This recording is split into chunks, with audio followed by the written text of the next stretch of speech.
Gangs of చేశారు. ఇప్పుడు ఇది ఏంటి వంశీలో అప్పటికి ఇప్పటికి గమనించిన తేడా ఏంటి? ప్రొడ్యూసర్ వంశీలో మీరు గమనించిన తేడా ఏంటంటున్నా? తేడా ఏం నేను చూడలేదు సార్. అంటే ఒక నిర్మాతగా సేమ్ తేడా ఏముండదు sir. Same aggressive film maker.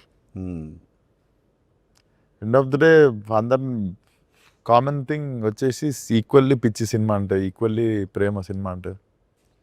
So definitely the way he produced DJ Tillu with Siddhu, the way he understood mad అనే సినిమా ఫ్రాంచైజీని అర్థం చేసుకోవడము. So definitely aggressive film maker. Very good quality to have, with calculation and with good ఏమంటారు correct క్యాలిక్యులేషన్తో రిస్కులు తీసుకోవడం.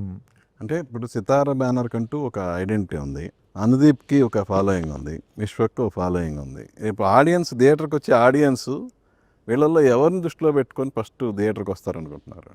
మీరే చెప్పారు కదా sir, ఎవరు ఫాలోవర్స్ వాళ్ళని దృష్టిలో పెట్టుకొని వస్తారు. ఇంకా డెఫినెట్లీ సినిమా అయితే ఫస్ట్ హీరో అయితే మా అనుదీపేనా? Is the creator. Okay, cinema చూసి బయటకు వచ్చే ఆడియన్స్కి సినిమాలో గుర్తుండిపోయే క్యారెక్టర్స్ అంటే ఏంటి? ఐ థింక్ మా ఇద్దరిని బాగా గుర్తుపెట్టేసుకుంటారు. మీ ఇద్దరంటే హీరో హీరోయిన్, లీడ్ క్యారెక్టర్స్ వదిలేయండి. మేమే ఉంటాం సార్ సినిమా అంతా, ప్రిపేర్ అయిపోండి. అవునా? సో ఇంకెవరిని? You will choose. There are actually many interesting characters, but I think Komal Chitra flashes వస్తుంటాయి మీకు. Next my third directorial cult teaser వస్తుంది ఈ మంత్. అవును, పొలిటికల్ లీడర్గా ఒక సినిమా చేస్తున్నట్టున్నా, లెగసీ. ఏంటి పాలిటిక్స్ అంటే ఇంట్రెస్ట్ బాగా? ఇంతకుముందు కూడా ఏదో సినిమాలో గ్యాంగ్స్ ఆఫ్ గోదావరిలో చిన్న టచ్ ఉంటుంది. ఇంట్రెస్ట్ ఉందా పాలిటిక్స్ మీద?